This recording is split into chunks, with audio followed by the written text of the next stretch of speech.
చూసారా వీళ్ళు వాయిద్యాలు కూడా వీళ్ళు సొంతంగా చేసుకుంటారు అండి.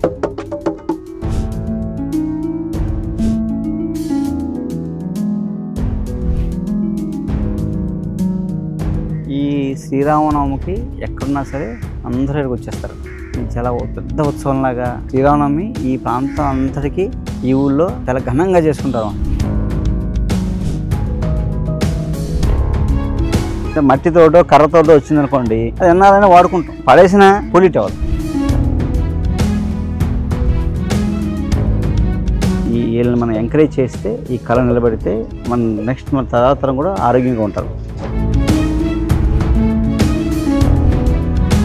యాక్ నూనెలో ముంచి తిరిగిస్తే దీపంలో వెలుగుద్ది అనమాట. ఒత్తి అక్కర్లేదు, ఒత్తులు అక్కర్లేదు.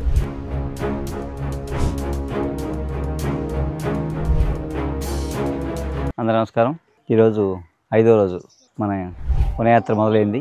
అయితే రాత్రి అరకులో బస్ చేసి పొద్దున్నే బయలుదేరి వచ్చాం. ఇది ఊరు మాడగడ అని పిలుస్తారు. మధ్య లేటెస్ట్గా మాడగడ వ్యూ పాయింట్ కూడా డెవలప్ చేశారు. సరే, మాడగడ ఊరిలో మనం కుమ్మర వీధి అనే ఆ ప్రాంతంలో ఉన్నాం అన్నమాట. ఆ వీధిలో ఉన్నాం. ఇక్కడ విశేషం ఏంటంటే వీళ్ళు మంచి కళాకారులు, కుండలు చేయడంలో ఎక్స్పర్ట్స్ అనమాట వీళ్ళు. ఇప్పుడు చాలా ఊళ్ళు చూసాం, కానీ ఏ ఊళ్ళో కొండలు చేయదు. ఇక్కడే కొండలు ఏం చేస్తున్నారంటే ఈ మట్టి చాలా విశేషం. అసలు మనం మట్టి చేస్తుంటే కొండలు చేసే మట్టి నల్లగానో ఎర్రగానో ఉంటుంది మామూలుగా మనం చేసే కొండల మట్టి. కానీ ఇక్కడ మట్టి గోల్డ్ కలర్లో మెరుస్తుంది అనమాట.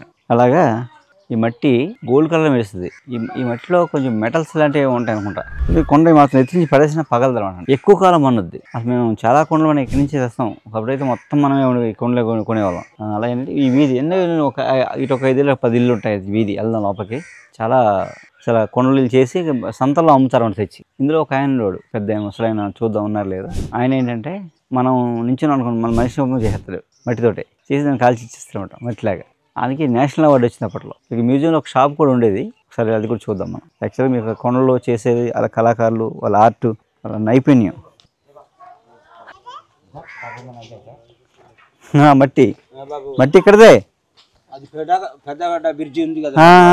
అక్కడ మోసుకుని రావాలి. ఆ మట్టే పనిచేస్తుంది. అబ్బా, మంచి రంగు కూడా బాగుంది, పసుపు రంగులా గోల్డ్ కలర్లో. 2 కలిపారు. ఓహో, ఎర్రది 2 కలపాలి. కలిపి బాగా చేస్తే అప్పుడు బాగుంది. మీరు ఎప్పటి నుంచి చేస్తున్నారు ఇక్కడ? మీరు ఎప్పటి నుంచి ఉన్నారు? చిన్నప్పటి నుంచే ఇక్కడే. అబ్బా, మీ పేరు? గురు. అలాగే తయారు చేసినవి ఉన్నాయా కొండలో? ఇంకా లేవా? పొలం పని. ఓకే, మీదకు ఉన్నాయి కదా. అలాగే.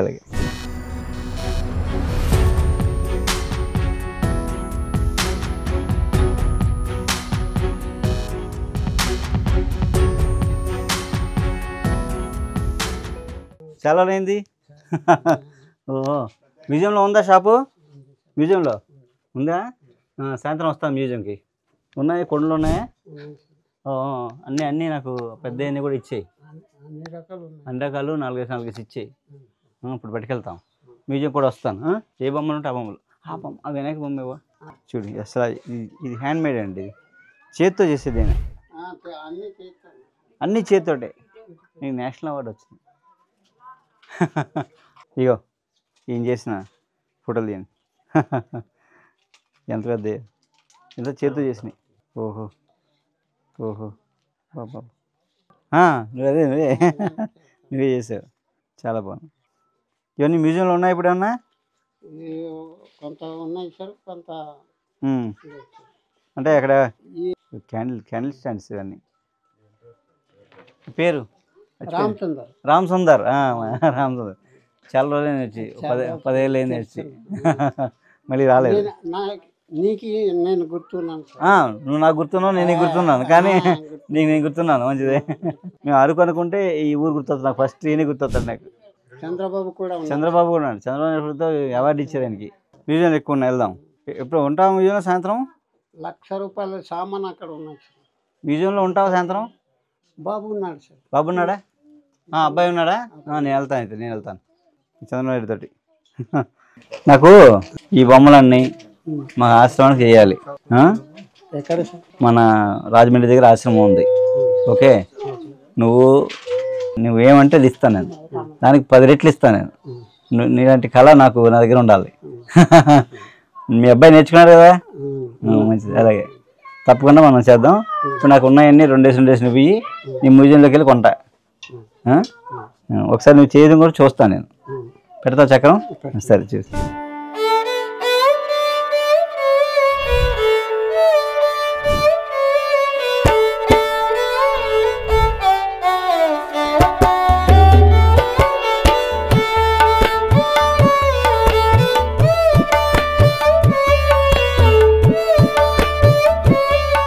గిరిజనుల్లో ఇలా చాలా కళాకారులు ఉంటారు. కొన్ని కళలను ఎంచుకుంటారు అంటే యాక్చువల్గా ఋషులు అని చెప్పాలి మనం. వీళ్ళకి ఒక్కొక్క కళ ఒక అద్భుతం అంటే చూసారు, మట్టితో అది అద్భుతాలు సృష్టిస్తారు ఇక్కడ. ఆ కళ నెక్స్ట్ తరానికి రావాలంటే వాళ్ళకి దాని మీద ఇన్కమ్ రావాలి. ఇన్కమ్ వస్తే నెక్స్ట్ పిల్లలు నేర్చుకుంటారు. ఇన్కమ్ ఎలా వస్తుంది? వీళ్ళు అమ్మినప్పుడు మనం బేరం ఆడకుండా మనం ₹1 ఎక్కువ ఇచ్చి కొన్నాం అనుకోండి, కొంటే ఆ ఎంకరేజ్మెంట్ ఈ కళ అనేది నెక్స్ట్ తరానికి నిలబెడతాం. కొండ నువ్వు ఊరికే కొనుక్కోవట్లేదు, కొండ తెచ్చుకోవడం వల్ల బోల్డ్ ఫలితాలు ఉంటాయి. మనకి ఆరోగ్యపరంగా ఎన్నో ఉంటాయి. మనం ఎక్కడ బేరం అనేది తెలియదు. మనకి మాల్కి వెళ్తాం, ఆడే ఒక ఎంఆర్పీ వేస్తే అన్నీ మూసుకుని తెచ్చుకుంటాం. ఇలాంటి కళాకారులే మనకి చాలా చులకంగా చూస్తాం. అంటే అది ఏదో చీప్గా వచ్చేసింది అనుకుంటారు మీరు. కానీ ఏంటంటే వీళ్ళని మనం ఎంకరేజ్ చేస్తే, ఈ కళ నిలబెడితే మన తదనంతరం కూడా ఆరోగ్యంగా ఉంటారు. వీళ్ళంతా మన ఆరోగ్యం కోసం కష్టపడి ఆ కళని వాళ్ళు పోషిస్తుంటారు అన్నమాట. వాళ్ళు చేసే పని కూడా భగవంతుడితో సమానంగా. చూసారా, అది చేసే ముందు దండం పెట్టుకుని చేస్తున్నట్టు. అంటే చూడండి ఎంత పవిత్రంగా చేసి మనకు అందిస్తున్నారు. ఇలాంటి కళాకారులు బోల్డ్ మంది ఉన్నారు భారతదేశంలో, 64 కళలు. సో మనం కళల్ని ఆదరించకపోవడం వల్ల, కళాకారుని ఆదరించకపోవడం వల్ల కళలు అంతరించిపోతున్నాయి అన్నమాట. సో అంతా మిషన్ మేడ్ ఏముండదు. అది మనం కూడా మిషన్లా తిరగడమే. చాలామంది వుడ్తో చేసేవాళ్ళు ఉంటారు, రకరకాలు. వీళ్ళు ఆర్నమెంట్స్ కూడా చేస్తారు, ఆకులతో, తాటాకులతో ఆర్నమెంట్స్ చేసేవాళ్ళు ఉన్నారు. అలా బోల్డ్ కళలు ఉన్నాయి దగ్గర. కళల్ని పోషించినప్పుడే ఈ సంస్కృతి నిలబడుతుంది. ఈ కళల వెనక మన ఆరోగ్యం ముడిపడి ఉందన్నమాట. ప్రతి కళ వెనక మనకు ఆరోగ్యం ముడిపడి ఉంది. సో మనం 100 ఏళ్ళు సెంచరీ కొట్టాలంటే ఈ కళలన్నీ నిలబడాలన్నమాట. ఉన్నప్పుడే మనం ఆరోగ్యంగా ఉంటాం. ఎందుకంటే పూర్వం కళాకారుని అందరూ పోషించేవారు అనమాట, వృత్తికి గౌరవం ఇచ్చేవారు. అలా ఆదరించాలి. సో వీళ్ళకి మ్యూజియంలో షాప్ ఉంది, అంటే మ్యూజియంలో గవర్నమెంట్ షాప్ ఇచ్చింది. సో మ్యూజియంలో పెట్టుకున్నారు. ఎంత ఖర్చు పెడతారు వచ్చి ఇక్కడ. ఆ మ్యూజియంలోకి వెళ్ళాక వాళ్ళందరూ కళాకారులే. ఒక్కొక్కరు ఒక ఆర్ట్. అది వెనక వాళ్ళ శ్రమ ఉంది. వాళ్ళు నెక్స్ట్ తరం నేర్పాలి అంటే వాళ్ళకి దాని మీద ఒక ఇన్కమ్ వస్తే నెక్స్ట్ తరం అందులో ఉంటారు అన్నమాట, నేర్చుకుంటారు. అక్కడికి వచ్చి మాత్రం పావులాగా ఎదురుగా అడుగుతాం. అసలు వాళ్ళ కష్టం మీకు తెలియదు. ఒకసారి ఇచ్చి బ్యాక్ ఎండ్ ఏం జరుగుతుందో చూస్తే ఆ కష్టం యొక్క విలువ తెలుస్తుంది. అని చెప్పారనుకోండి, మనం ₹1 ఎక్కువ ఇచ్చి తీసుకున్నాం అనుకోండి, సో దానివల్ల వాళ్ళు సంతోషంగా ఫీల్ అవుతారు. కళాకారుడు ఒక సంతోషంగా, మానసికంగా సంతోషంగా మనకి ఇచ్చారనుకోండి, దానివల్ల మనకు ఫలితం ఉంటుంది. అదే బాధపడుతూ మనకి ఇచ్చారనుకోండి, మనకి అనారోగ్యం అవుతుంది. ఎందుకంటే కళాకారుని గౌరవించాలి. వాళ్ళ దగ్గర మనం వాళ్ళకి ఎంకరేజ్మెంట్గా మనం చేయాలి. ఏదో ఒకటి చేస్తే ఇది కూడా మనం ఒక సేవలాగా అనమాట. అలా ఆ భావాలు ఎప్పుడైతే వస్తాయో అప్పుడు కళాకారులు నిలబడతారు. కళలు అంతరించిపోకుండా ఉంటాయి. సో నెక్స్ట్ తరం మనకన్నా బాగుంటారు. ఓహో, కొనులు చేస్తున్నారా? కప్పులు కూడా? అవి కప్పులేనా? టీ కప్పులు చేసిన రెడీగా ఉన్నాయా? ఇప్పుడు చేసిన కాల్చాలి. ఇంకా కాల్చిన లేవా? కాలుస్తారా? సరే, వారం బేకా నాకు. నేను పంపిస్తాను మనిషిని, నాకు ఇవ్వండి. ఎన్నెంత ఇప్పుడు డబ్బులు చెల్లిపోతాను నేను. అలాగే చూసారా ఎంత బాగుందో. ఆ గోల్డ్ కలర్ మెరుస్తుంది పచ్చిమట్టి. అది కూజాలు, పౌరవాజులు, చిన్న మట్టి పెట్టలు. అది లైట్ బాక్స్ చూపించండి. ఇగో చూపిస్తారండి. వీళ్ళు ఇంకా డెకరేటివ్ ఆర్ట్స్ లాగా భలే చేస్తారు. ఇది లైట్ అనమాట. కింద దీపం పెడితే నైట్ లైట్ లాగా మెరుస్తాను, బెడ్ లైట్ లాగా. ఇదేంటిది బాగుంది? వినాయకుడు. ఓ భలే చేశారే వినాయకుడు. ఓ భలే ఉంది. దాకలో కూర వండుకోవచ్చు. అదే ఇది చాలా, అది ఇందులో వండితే అమృతం అనమాట. అంటే మట్టి చాలా గట్టిది. ఓ మోస్తరు ఎత్తున పడిన పగలదు.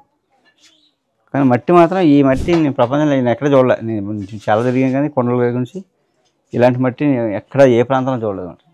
ఓహో సరే, వాటర్ బాటిల్ మూత అంత బాగా చేశారు. అసలు కళ. అమ్ముతావా? ఏ అమ్ముతావో అవన్నీ పెడితే రేపు చెప్పి ఇచ్చేస్తాను. నేను బేరం ఆడే ఆడను, 10 ఎక్కువ ఇస్తాను.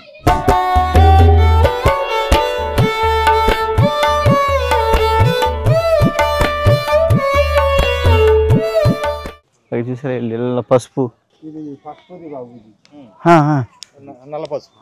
నల్లది ఇది. అబ్బా నల్ల పసుపు ఇది. Okay okay. కొత్తది ఉడిసి ఉన్నాను. ఊడ్చావు, బాగా తెచ్చావు. అది పాతది. అది పాతది. ఓ అడవి పుదీనా ఎంత బాగుందో. చాలా ఇది అడవి పసుపు. ఆవిడ కాస్తున్నాడు. అలా పిల్లలు ఆడుకుంటూనే బోల్ నేర్చుకుంటారు కదా. నీ పేరేంటి? చూసారా ఇదంతా వుడ్తో, పైన పెంకు, కింద మట్టి. ఇల్లు అది ఎంత బాగున్నాయి, ఇల్లు భలే ఉన్నాయి. వీళ్ళు ఈ గోడ రంగులు కూడా కెమికల్స్ కాదు, మట్టే, మట్టితో వేసే రంగులు ఇవన్నీ. ఆ కలరు ఈ కలరు. చూర్చా కూడా ఎంత బాగా వేసుకున్నారు. అలాగే భలే ఉంది. ఇంత మట్టి గోడలు ఇవన్నీ. సరే మనం వెదురు కొమ్ములు కూర అన్నాం కదా, వెదురు కొమ్ములు ఆరబెట్టుకున్నారు. ఇలా పొయ్యి దగ్గర ఎందుకంటే తెలుసా, ఈ పొయ్యి మంట వేస్తారు కదా, ఈ వేడి తగులుతున్నాడు. ఆ వేడికి ఆరిపోద్ది. వర్షాకాలం మరి బయట పెడితే ఎండదు, అందుకని ఈ వేడికి ఇవి ఆరిపోతాయి. ఇలా ఆరిపోయినట్లని దాచుకుని మళ్ళీ కూర వండుకుంటారు. వెదురు కొమ్ములు అండి. పచ్చి తింటారు. మళ్ళీ పచ్చివి 2 నెలలు పెరుగుతాయి, ఇంకా తర్వాత ఉండవు. అందుకని ఎండబెట్టుకుని దాచుకొని వాళ్ళు ఎప్పుడైనా ఏమి లేవు అనుకోండి, టక్ టక్కునే వండేసుకుంటారు కూర అన్నమాట. అలా మన ఒడియాలు పెట్టినట్టే. మన ఒడియాలు అంటే ఉప్పు కారాలు అన్నీ వేస్తాం, ఇంకేం లేదు, న్యాచురల్గా అలా ఎండబెట్టి చేసుకుంటారు అన్నమాట. బాగుంది. ఏంటి చూసారా వీళ్ళు వాయిద్యాలు కూడా వీళ్ళు సొంతంగా చేసుకుంటారు అండి. ఇలా డ్రమ్స్ ఇవన్నీ కూడా ఇలా మ్యూజికల్ ఏదైతే ఉందో అలా అవన్నీ డప్పులు అవన్నీ కూడా సొంతంగా తయారు చేసుకుంటారు. ఒక చెట్టు, ఇది లావు చెట్టు చెక్కేసి లోపలంతా తీసేసి చుట్టూ కర్ర ఉంచారన్నమాట. అతుకులు బితుకులు ఏముండవు, ఒక ఏక కర్ర అలా లోపల తొలిచేసి నీట్గా 100-200 ఉంటుంది ఇది చేసి. ఇది అయిపోయింది, కొత్త చేసుకున్నారు మళ్ళీ. అలా ఏంటంటే వీళ్ళు అన్నీ హ్యాండ్తోనే చేసుకుంటారు. చూడండి అంత కళ అది ఎక్కడ నేర్చుకుంటే వస్తుంది, ఏదన్నా చదువుకుంటే వస్తుందా, రావచ్చు, కానీ ఎంత పర్ఫెక్ట్గా అయితే రాదు నాకు తెలిసి. చూసారా వీళ్ళు పోయిన కొండతో మట్టి పెట్టారనమాట. కోడికి కట్టారు. కోడి గుడ్లు పెట్టి ఏం చేస్తారు, మనం బుట్ట కడతాం. వీళ్ళు చూసారా కొండ పోయిందని పడేయలేదు. అలా పోయిన కొండ కూడా ఎలా పడుకోవాలి తెలుసు వీళ్ళకి. శుభ్రంగా ఇక్కడ మట్టి కట్టి అందులో ఓకేస్తారనమాట. రోజు కోడి పెట్టేకి గుడ్డు పెట్టేసి వెళ్ళిపోతుంది. అలా గుడ్లన్నీ పెట్టేసిన తర్వాత పొదుగుద్ది, పిల్లల్ని చేసి బయటకు వస్తాం. అసలు ఎంత తెలుసు. బాగున్న దానికన్నా పోయిన దాన్ని వాడుకోవడంలో ఇంకా వీళ్ళు ఎక్స్పర్ట్స్ అనమాట. పోయిందని పడేస్తాం, మరి పడేరు. పోయిందని బాగున్న దానికన్నా పోయిందని ఎక్కువ వాడతారు. అది వాడాలన్నమాట. అది నేచర్. అంటే మట్టితోటో కర్రతోటో వచ్చిందనుకోండి, అది ఎన్నారైనా వాడుకోగలం. ఒక పడేసినా అప్పుడు మనం పడేసినా పొల్యూట్ అవ్వదు. మనంతా ప్లాస్టిక్ మయం, ఏం చేస్తాం, అంతా చైనా పీస్ అయిపోయింది.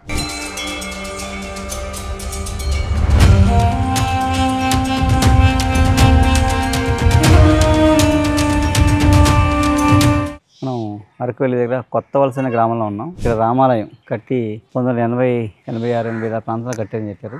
ఈ ఊరందరూ వ్యవసాయం చేస్తారు బాగా.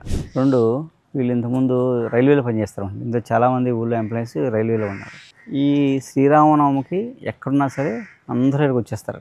ఇది చాలా పెద్ద ఉత్సవంలాగా శ్రీరామనవమి ఈ ప్రాంతం అంతటికీ ఈ ఊళ్ళో చాలా ఘనంగా చేసుకుంటారు. అరకువెల్లి ఊళ్ళోంచి పెద్ద ఆర్చ్ కూడా ఉంటుంది రామాలయానికి. చూడడానికి రామాలయం చిన్నగానే ఉంది, కానీ ఇంకా డెవలప్ చేస్తున్నారు. కానీ దీని ఆర్చ్ అసలు ఎంత పెద్దగా ఉంటుందో.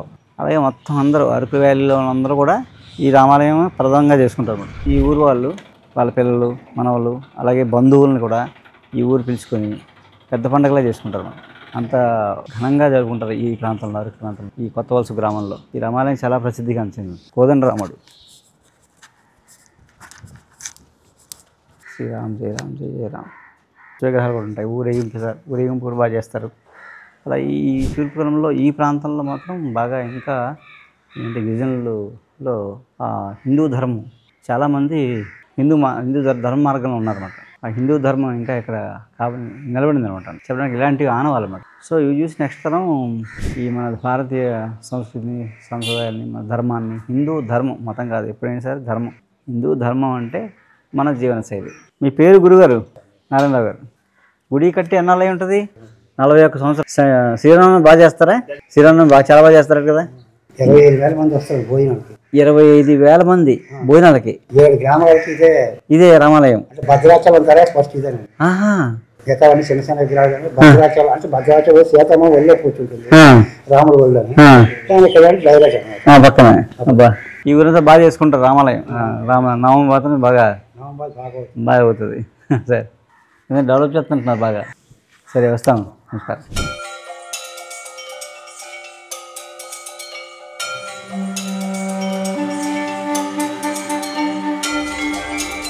మన అరకు వ్యాలీలో కొత్త వలస బొటానికల్ గార్డెన్ మీరు అందరూ పద్మాపురం గార్డెన్కి వెళ్ళి ఉంటారు ఎక్కువ అటు వెళ్తారు అందరూ కానీ కొత్త వలసలో ఉండే బొటానికల్ గార్డెన్ చాలా తక్కువ మంది తెలుస్తుంది కానీ ఇక్కడ చాలా అరుదైన మొక్కల్ని వీళ్ళు తీసుకొచ్చి ఒక గార్డెన్ చేశారు మొక్కలు గుర్తుపడడం వీలుగా అన్నిటికీ బోర్లు పెట్టి వాటి లాటిన్ ఫ్యామిలీ ఉపయోగం ఇవన్నీ కూడా రాసి పెట్టారన్నమాట అలాగే అక్కడ మోదుగా ఇది మారేడు అలా తెలుగు పేరు లాటిన్ ఫ్యామిలీ దాని ఉపయోగాలు కూడా రాసి పెట్టారు అలా చాలా ఎంతో ఒక 2 acres వరకు చేశారండి చాలా అందంగా తీర్చిదిద్దారు ఇదిగోండి ఇది అడవి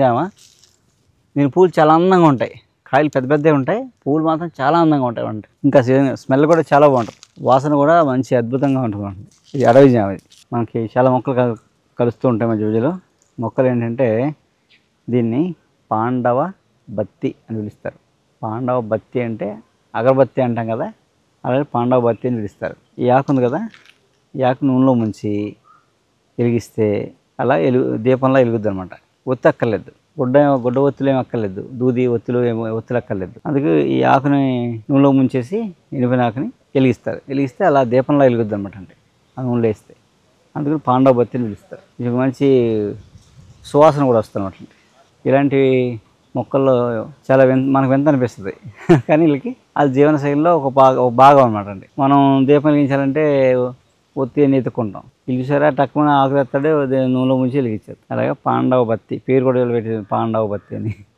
ఇలాంటి మొక్కలు బోల్ కలుస్తాయి మనకి మనం చెప్పుకున్నాం కదా ఎలాగ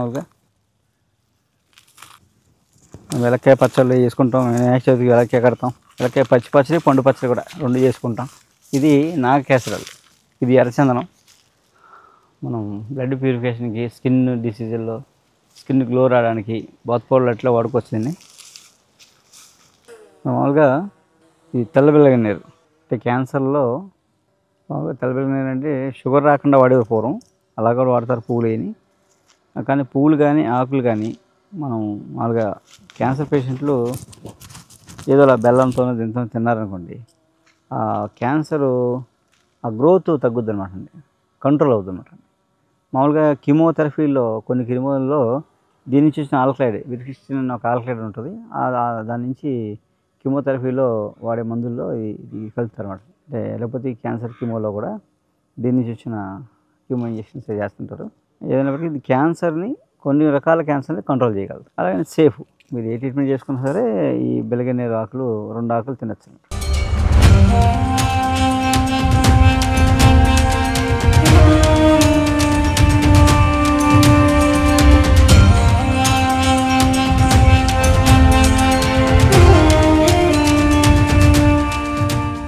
పొద్దున్న మాడగడ కొండల దగ్గరికి వెళ్ళాం, ఆ తర్వాత రామాలయం తర్వాత కొత్త వలస మెడిసినల్ గార్డెన్కి వెళ్ళాం. అక్కడ నుంచి మనం అరకు మ్యూజియం చేరుకున్నాం. ఇప్పటికే 80% ఈ కల్చర్ అంతరించిపోయినాం. ఆ కల్చర్ మనం ఇప్పుడు మ్యూజియంలో చూస్తాం మిగతాది. అలా రండి మ్యూజియం చూద్దాం. అవునా, అలా చూస్తుంటారా? Okay okay. ఏ ఊరు మీది? ఉండాల. నమస్తే నమస్తే. కొత్తగూడెం. రైట్, వెళ్దాం. నమస్తే. రైట్, ఇంకో అబ్బాయి వస్తాడు. నమస్తే. ఎక్కడ సార్? హైదరాబాద్ సార్. హైదరాబాద్. తెనాలి. బేసిక్గా మీ వీడియోలు అన్ని చూస్తున్నాను. ఓకే. మేము యాక్చువల్గా ప్లానింగ్ అనమాట మీ దగ్గరికి రావాలని. నమస్తే మేడం. అసలు మీ దగ్గర రావాల్సింది ఇప్పుడు. సో అసలు ఎంత కోఇన్సిడెంట్ అంటే అంత కోఇన్సిడెంట్. వచ్చి ఉందాం అనుకున్నాం మీ దగ్గరికి. తప్పకుండా రండి. రాజమండ్రి వచ్చాము, అటు నుంచి వచ్చాము సార్. రాజమండ్రి వచ్చి అది అక్కడ మీరు రండి తప్పకుండా. ఫెస్టివల్ అప్పుడు వస్తే బాగుంటుంది. ఏదైనా ఫెస్టివల్, వినాయక చవితి కానీ సంక్రాంతి కానీ ఒక 4-5 days ఉండొచ్చు స్వామి. యాక్చువల్గా రూమ్స్ అవి లేవు, ఉండొచ్చు. మీకు ఏర్పాటు నేను చేస్తాను, పక్కన ఏర్పాటు చేస్తాను, పర్లేదు. రండి. నమస్తే. సంక్రాంతి అయితే మీరు ఉండొచ్చు. సంక్రాంతికి ఏర్పాట్లు చేస్తాం, అకామిడేషన్స్ రెడీ చేస్తాం. చాలా ఎగ్జిబిషన్ పెట్టాను ఇందులో నేను. మెడిసినల్ ప్లాంట్స్ ఎగ్జిబిషన్స్, ఇందులో ఎన్ని పెట్టానో చాలాసార్లు పెట్టాను. ప్రతి ఫెస్టివల్కి పెడుతున్నాను. అరకు ఫెస్టివల్ ఉంటుంది. ఫెస్టివల్కి నేను ఎగ్జిబిషన్ పెట్టాను ఉంటాయి కదా. ఈ స్టాళ్ళన్నీ ఒక్కొక్కరు ఒక్కొక్క కళాకారులు ఉంటారు. ఒక్కొక్క ఊరు నుంచి వాళ్ళ ఆర్ట్ వాళ్ళు తీసుకొచ్చి ఇక్కడ అమ్ముకునేలా చేశారన్నమాట. వాళ్ళకి గిరిజన కళావేదిక అందులో దింసా అది చేస్తారన్నమాట. దింసా అనేది గిరిజనులకి ఒక సాంస్కృతిక కార్యక్రమం. ఏంటంటే వాళ్ళ జీవన శైలిలో వాళ్ళకంతా వాళ్ళు నేర్చుకున్న దింసా అనమాట. ఎవరో గురువు దగ్గర ఒకరో నేర్చుకునేది కాదు. పెద్దలు చేస్తుంటారు. వాళ్ళ పండగ కానీ పెళ్ళిళ్ళకి కానీ వాళ్ళు మామూలుగా సరదాగా చేసుకుంటారు అంటే. కొమ్ము డ్యాన్స్ అనేది కూడా ఈ ఈస్టర్న్ గార్డెన్స్ తెగలు ఇక్కడ చేస్తూ ఉంటాయి. వీళ్ళ జీవనశైలి. వీళ్ళ తెగల్లో ఏమైనా తప్పు చేస్తే ఇలా రాజనీతి వీళ్ళు ఇవన్నీ ధాన్యం దాచుకునేవి గాజులేవి అనమాట. అలాగే ఇదంతా వేట, కాలంలో చేపలు ఇది వేటాడడానికి వాళ్ళు బుట్టలు చేసుకున్నారు. ఇవన్నీ వాళ్ళు చేతితో చేసుకునేవి. రెండోది ఇది చూడండి ఎంత బాగుంటుందో. మనము రాయిని రోల్ చేసుకుంటాం. వీళ్ళు ఏం చేశారు, చక్కగా రోల్లా చేసేసి అందులో అది బిల్లకర్ర అది. ఎందుకంటే బిల్లకర్ర దాంట్లో చేసుకుంటే బీపీలు షుగర్లు పక్షవాతాలు రావు అనమాట. అందుకు వాళ్ళకి చూసారా టెక్నికల్కి అంటే పాము విషయానికి వాడేదాన్ని వాళ్ళు రోజు దినచర్యలో ఉపయోగంగా వాడుకుంటారు అన్నమాట. రండి మీరేం చూద్దాం. ఇవన్నీ వాళ్ళు వేటాడే వస్తువులు, వాళ్ళు వేటకు వాడే అన్నమాట. ఇవన్నీ వాళ్ళ వేటే జీవనోపాధి. ఒకప్పుడు వాళ్ళ జీవనశైలిలో వేట ఒక భాగం అనమాట. వచ్చేస్తున్నారు వీళ్ళు. దేవాలయం అంటే పుట్ట రాళ్ళతో చిన్న పెట్టుకుని ఆ రాయి మీద రాయి పెడతారన్నమాట.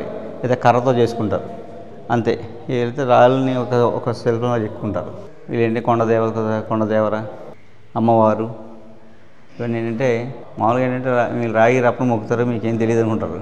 కానీ అసలు దైవత్వం అనేది అందులోనే ఉంటుంది. అసలు ప్రకృతి దైవం ఇంకా భావించేలు మనస వాచ కర్మన త్రికరణ శుద్ధితో వీళ్ళు పూజ చేసుకుంటారు అంట. ఇవాళ 5వ రోజు యాత్ర పూర్తయింది. యాత్రలో మనం పొద్దున్నే మాడగడ వెళ్ళాం. చక్కగా కొండలు అదని చూసాం కదా. తర్వాత రామాలయంకి వెళ్ళాం. రామాలయంలో ఎలా ఉంటుందో. తర్వాత నర్సరీకి వెళ్ళాం. మెడిసినల్ ప్లాంట్స్ గార్డెన్కి వెళ్ళాం. తర్వాత మనం ఇప్పుడు మ్యూజియంకి వచ్చాము. మ్యూజియంలో చూసారా వాళ్ళ కల్చర్ ఎలా ఉందో, వాళ్ళ జీవనశైలి, వాళ్ళ సంస్కృతి. అందుకే ఇప్పటికీ వాళ్ళకి 100 ఏళ్ళైనా వాళ్ళకి క్యాన్సర్లు, బీపీలు, షుగర్లు, థైరాయిడ్లు ఏమీ లేవు. వాళ్ళు ఇప్పటికి మనకన్నా ఆరోగ్యంగా ఉన్నారు. సో మాకు మనిషి 100 ఏళ్ళు ఆరోగ్యంగా ఉండాలంటే సంస్కృతి సాంప్రదాయాలతో ముడిపడి ఉంటుంది. అది మనం దాన్ని ఫాలో అయితేనే మన మనుగడ. మన పూర్వీకులు ఏం చేశారో అదే సైన్స్. కొత్తగా సైన్స్ ఏం చేయక్కర్లేదు. కాబట్టి ఈరోజు మనం 5వ రోజు యాత్ర అరకు మ్యూజియంతో ముగిస్తున్నాం. రేపు మళ్ళీ మనం ఇంకో ప్రాంతానికి వెళ్దాం. అలాగే ఈ ప్రాంతానికి వస్తే మీరు చూడాల్సిన హట్టగూడ ఇలాంటి ప్రాంతాలు ఉన్నాయి. మాడగడ వ్యూ పాయింట్ ఇలాంటి కొత్త ప్లేసులు ఉన్నాయన్నమాట. ఓకే, నమస్కారం.